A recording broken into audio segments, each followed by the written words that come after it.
Fala galera, tudo bom? Aqui quem fala é Evandro Lima e hoje a gente vem falar sobre um off-topic a respeito sobre a Sociedade de Pãezinhos de Arthur Aguiar.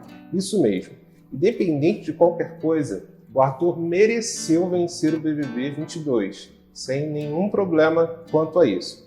A questão é um movimento das pessoas em pró desse cara que, infelizmente, tem diversas incoerências, tanto fora do jogo quanto dentro do jogo.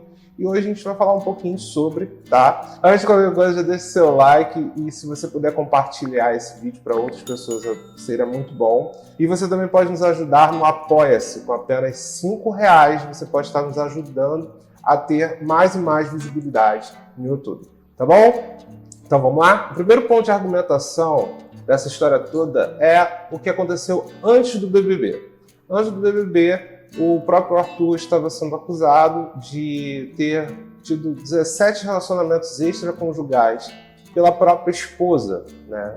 Que até então tinha não perdoado as atitudes do então vencedor do Big Brother e explanou essa informação mediaticamente. Isso deu uma grande repercussão e ainda foi mais intrigante quando ela mesma veio a público dizendo que eles retornaram à relação, o que criou diversas polêmicas, primeiro entre a situação que o homem sempre pode ser perdoado e o segundo, como a mulher pode se submeter a situações como essa. Como a sociedade é tóxica, o processo natural é sempre de julgamento.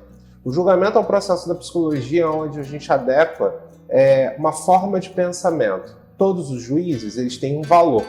Então, todo juízo ele se propaga a partir de uma sentença, né? Então, esse microfone é cinza. Isso é um juízo. Se um juízo ele é determinado por um julgamento ou não, vai determinar a própria experiência da pessoa e das próprias afirmações consensuais que essa pessoa tem com a sociedade.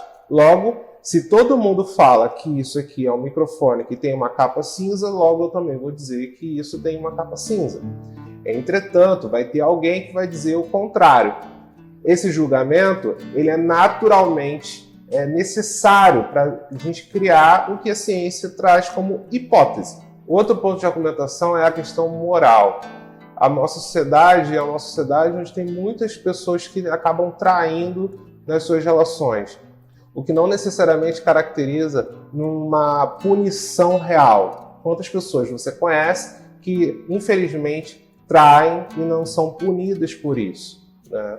A traição ela não é cometida como um crime, né? Como roubar, como matar, como extorquir.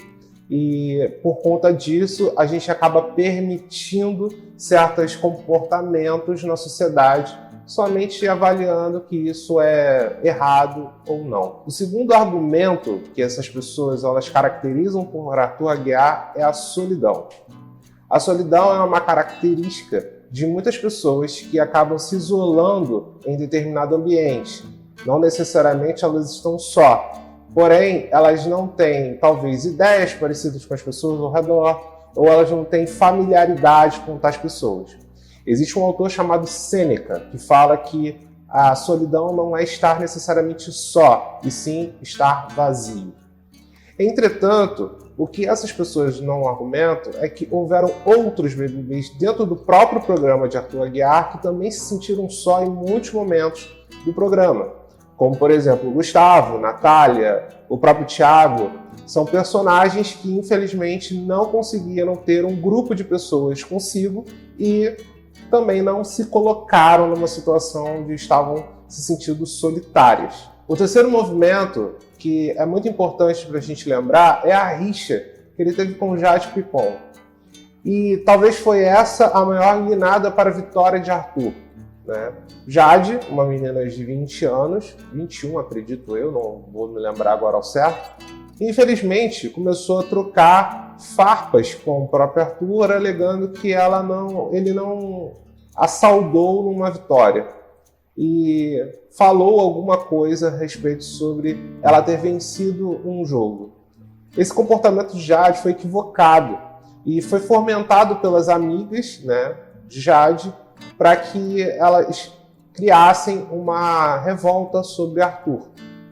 Claro que isso ajudou muito o BBB a vencer o Big Brother. Se não fosse por conta dessa desavença, o BBB talvez não aparecesse com tanta força. Outro ponto é o argumento da birra. Muitas vezes a gente viu o Arthur Aguiar reclamando, gesticulando, convencendo outros participantes que ele estava chateado, amargurado, cansado, magoado de comportamentos de outros Big Brothers. Entretanto, nenhum deles conseguiu fazer o mesmo que Arthur. O que, claro, compete necessariamente na vitória do BBB, porque ele ter feito esse movimento de, como eu posso dizer, jogador. O problema é que esse comportamento é muito utilizado na nossa sociedade, onde nós temos pessoas que acabam fazendo processos birrentos, reclamam toda hora, né? Se colocam em situações onde elas não conseguem coisas e muitas das pessoas acabam não gostando de pessoas desse tipo e acabam até se afastando desse tipo de pessoa.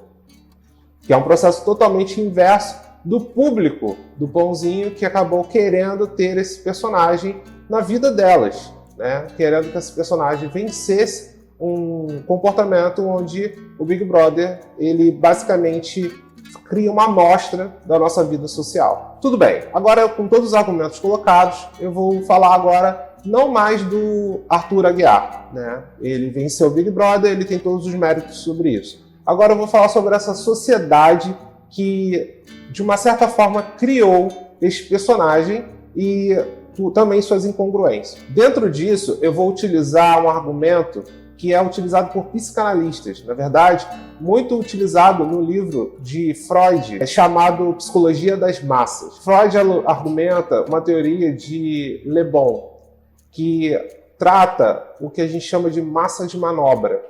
A massa de manobra são grupos de pessoas que não necessariamente têm um argumento sobre um assunto, porém elas são efetivamente afetadas por um senso comum. Normalmente, a gente utiliza argumentos de liderança para poder criar um elo de convencimento. Esse convencimento não necessariamente tem a ver com as próprias opiniões da pessoa, e sim com um consenso coletivo. Dentro da psicopatologia, a gente também tem um outro argumento, chamado sugestibilidade patológica, que pode ser emotiva e também volitiva. Eu vou dar dois exemplos aqui, um para emotiva e o outro para volitiva. A sugestibilidade patológica emotiva acontece em situações da qual a gente se envolve emocionalmente numa situação trágica, como, por exemplo, em 2014, o time da Chapecoense, infelizmente, veio a falecer com um trágico acidente de avião. Outro exemplo é do ano passado, onde dois personagens importantíssimos da nossa cultura artística brasileira, né? Um foi o Paulo Gustavo e também com a cantora Marília Mendonça. Já a sugestibilidade patológica volitiva tem a ver com a influência de uma pessoa ou de uma situação a respeito sobre um ideal, tá? Vou botar dois exemplos. Um aconteceu aqui no Rio de Janeiro com a Marielle Franco, que foi uma pessoa que não estava tanto na mídia, ela era uma deputada do Rio de Janeiro, e por conta dela, por conta da morte dela, principalmente, houveram comoções volitivas de comportamentos contra o bolsonarismo, principalmente. Outro comportamento muito importante é também lá nos Estados Unidos, em 1978, tá? Onde apareceu um padre chamado Jim Jones. Na década de 70, acabou influenciando 918 pessoas a cometerem suicídio coletivo. Sim, suicídio coletivo. Essas pessoas achavam que elas estavam, de uma certa forma, indo para um céu específico da seita de Jim Jones. E por que a gente está dizendo isso tudo? Porque, infelizmente, o que normalmente acontece, por exemplo, a fala do sociólogo Emile Durkheim traz como a sociedade gera o indivíduo, nós somos espelhados. Nós precisamos das informações dos outros o tempo todo. Então, eu não posso simplesmente dizer com verdade se isso aqui é um microfone, por exemplo. O microfone ele é um microfone a partir de um conceito explicado por diversas pessoas que dizem que isso é um microfone. O próprio Platão dizia no Mundo das Ideias que não necessariamente um objeto era um objeto. E sim, o objeto era caracterizado a partir do mundo de Hades. Aristóteles, não entendendo muito o argumento de seu professor, ele criou a teoria da classificação, onde ele começou a adotar classificatoriamente quais eram os objetos e quais eram os nomes desses objetos e para que serviam. Então a nossa sociedade acabou fazendo coletas de dados e informações e hoje, basicamente, nós temos nome para tudo e temos a necessidade de colocarmos nomes para tudo.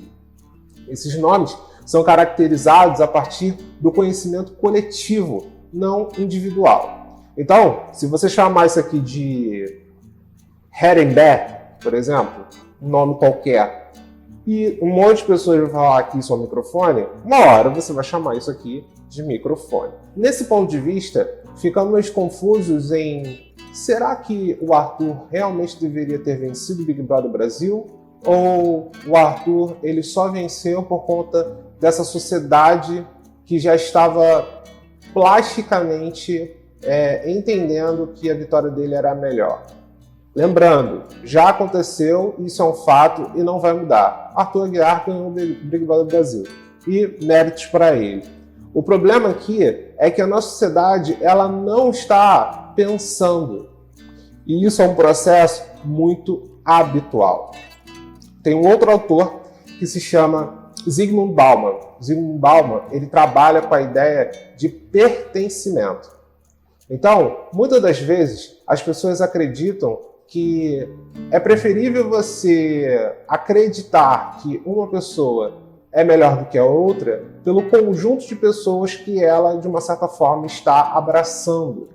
Então, existem culturas e ideias onde nós vamos ser de um lado político ou de um time de futebol ou torcer para um participante, porque a maioria deles vai para aquele movimento. Então, isso é muito comum na nossa sociedade. Eu vi até um meme, eu não sei se você viu isso recentemente, de uma mulher que estava com uma cheia de bolsa, né? E aí ela começa a ver um bando de gente correndo na direção dela. E aí ela começa a correr junto. E aí ela chega num lugar e ela fica meio escondida e todo mundo fica olhando para ela sem entender nada. Ela olhando assim, achando que era um arrastão. Na verdade, ela estava num lugar, numa área de crossfit. Eu tenho E ela não sabia, ela. Tem um vídeo parecido. É uma mulher que ela sempre faz assim, comédia. Os vídeos mais marcantes dela é o do mercado, que ela é uma caixa de mercado, aí as pessoas vêm e falam, dá bom dia pra ela, bom dia, cacete. Aí tem um vídeo que ela sai correndo de casa. E fica todo mundo correndo, aí né? vem uma garota, olha assim, começa a correr. Começa a correr, aí exatamente. O cara tá saindo do portão, olha, começa a correr também. Exatamente. As pessoas não pensam. É isso que acontece. A nossa sociedade ela não pensa nos movimentos que nós fazemos. Nós só observamos o que os outros estão fazendo e acabamos fazendo igual.